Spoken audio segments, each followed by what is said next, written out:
Does this look casual? Does this look comfortable? I hope so, because it's not.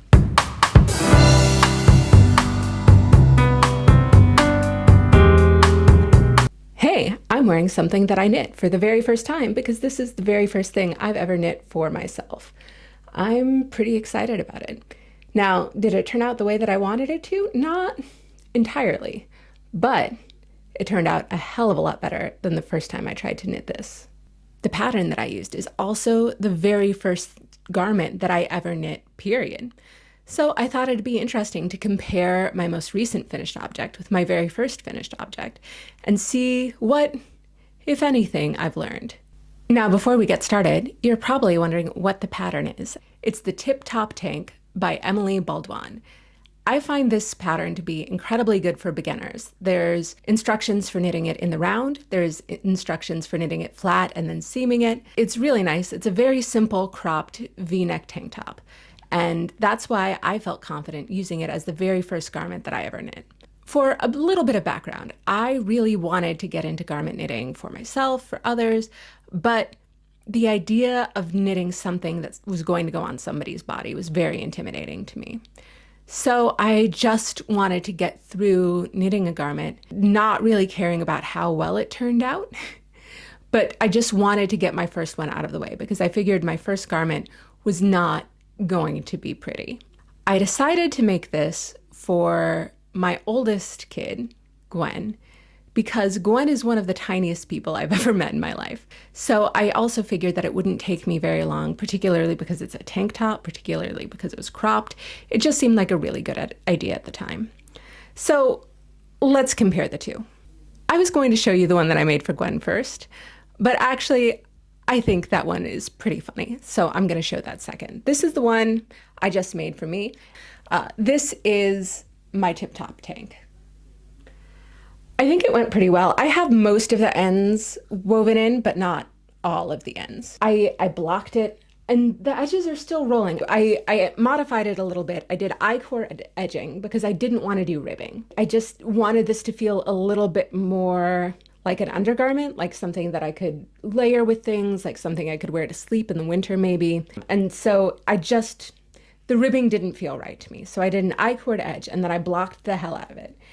And even though all I did was take it on and put it on and take it off, as you can see, the hem is rolling. So, it is what it is. I blocked it to within an inch of its life in order to get the length I wanted. As you can see, it hits me right about at my natural waist, a little bit longer. It hits me right at the top of my sort of mid to high rise jeans, which is pretty much exactly where I wanted it to be. I still don't know how I would have fixed this weird tension issue.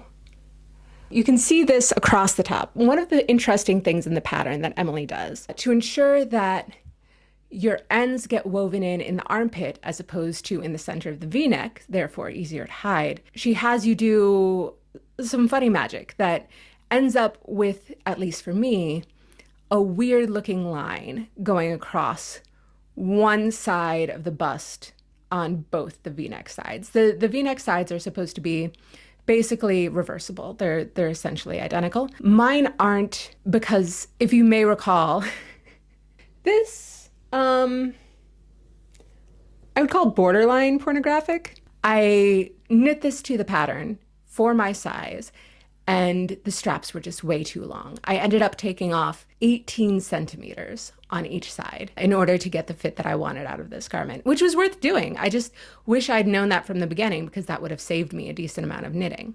I think my tension isn't amazing. I really do like this yarn that I used, and we'll talk about that a little bit more. The only thing I don't really love finishing wise, and I'm not sure how this happened because I've definitely ripped back 3-needle bind off before. When I was frogging back to get rid of the 18 centimeters of additional strap, I frogged all the way up to the 3-needle bind off and somehow the other shorter strap remained bound off. So I just bound off the other side and seamed it together the old-fashioned way, which is not the most beautiful thing I could have done. But again, I'm planning on using this as a layering piece or to sleep in for the most part. So I'm okay with the straps looking kind of wonky. I know it's not the most amazing looking garment, but let me show you the very first garment I made, which was the exact same pattern. You guys, it's so bad. So I did the seamed version because I was afraid of knitting in the round. My favorite part right off the bat, I did a perfect 3-needle bind off on this side and another perfect 3-needle bind off on this side, except, yeah, I did the seam on the outside, on one of the sides, just the one. You know, a cute little funky design detail. Again, this was the very first time I'd ever done a 3-needle bind off, and it was the very first garment I ever made, so I was too afraid to tear this back and try to bind it off again. I'm so sorry, Gwen. The center got a little stretched out, so Gwen's done a cute little bow there. Tension is kind of all over the place. Also, Gwen's been wearing this for about a year now, so it's not holding up super great, but also I didn't do a super great job when I made this. The funny thing, I have to explain, I, once again, did not want to do ribbing at the bottom. I tried, but I was not yet good enough to be able to consistently knit purl, knit purl. I was going to do just plain stockinette, but then it started rolling. And I remember there was another garment that I was working on at the same time, which was also seamed knit flat from the bottom up, and it used a thick garter border at the bottom of the garment to keep it from rolling. And I remembered it specifically said that in the pattern. This was Isham Road by Amy Herzog, who's great. And I really loved the finished object, which I finished much later after this tank top. But I was like, oh, I'll just do the exact same thing on this without thinking. An idea that works in a large, slouchy, made to be sort of oversized garment may not be as flattering on the body in a tiny V-neck tank top. So yeah, that's a design decision I wouldn't make again.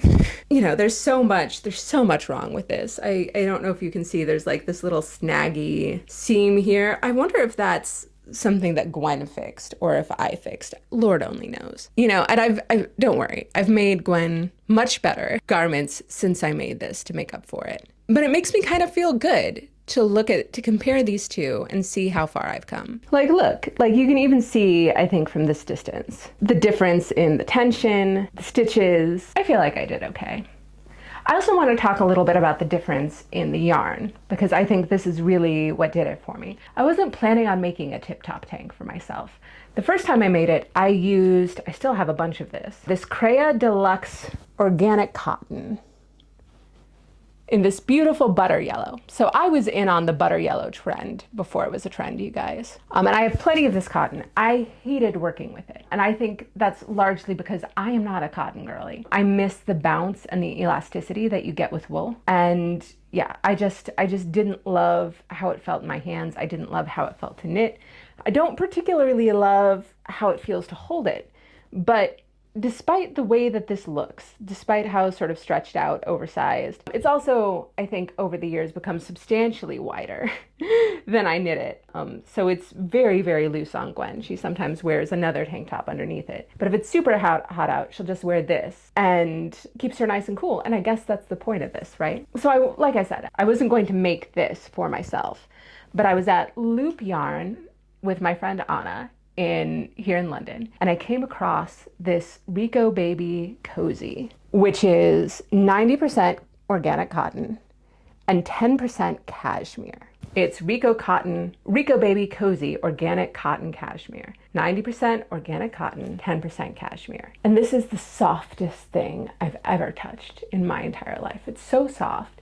It's so squishy. I just desperately wanted to have a next to skin garment made out of that yarn. And they didn't have a ton in the color that I wanted, so I knew that I'd be knitting some sort of tank top. And I just ended up going back to the Tiptop Tank because it was a very easy pattern to do. I like V-neck, it's free. Despite the way that my tanks have worked out, I strongly recommend the pattern to anyone who's looking for something very easy to knit up this summer. Like I said, I do believe the pattern's free. There's also a free extension, so I didn't do this because again, I was planning on using it as a layering garment, but there's a free extension that allows you to make super long straps that you can then tie into cute little bows as like a design detail. And so if that sounds like your cup of tea, then definitely check out the pattern. But I found out that I still don't love knitting with cotton, but I definitely appreciated knitting with the cotton cashmere a lot more. It's softer, it was a little bit easier on my hands, and the fabric that it knit up is just wonderful. I really, really love this fabric.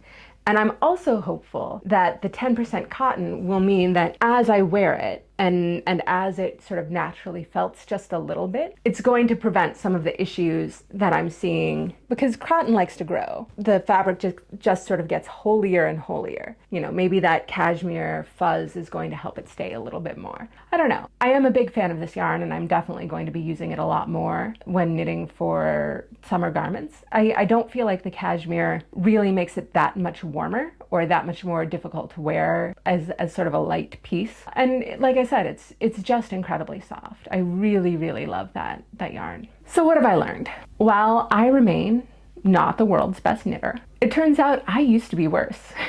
I'm really proud of how far I've come. I look at, this is the thing, right? And I'm so glad I decided to do this very silly video. And thank you so much for coming along on the journey with me. If you like this sort of weird comparative content where none of the finished objects that we're showing are like particularly Instagram worthy, then be sure to please subscribe, like the video, leave a comment if you want to encourage me.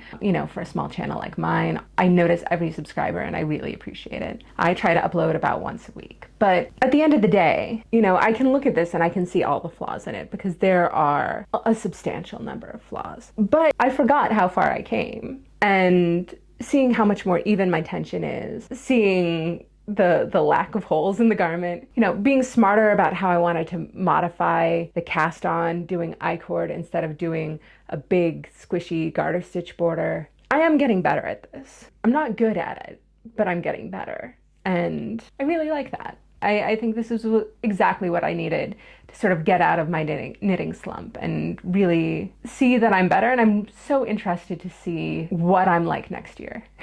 I don't think I'm going to be knitting a third Tiptop Tank. I think that the Sailor Swift tank that I made for Aspen turned out significantly better than this did for me.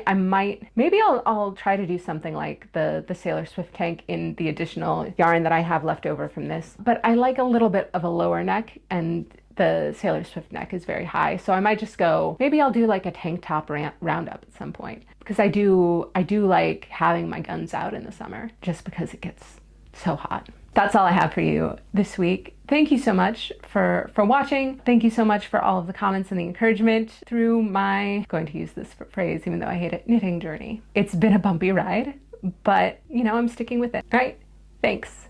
Bye.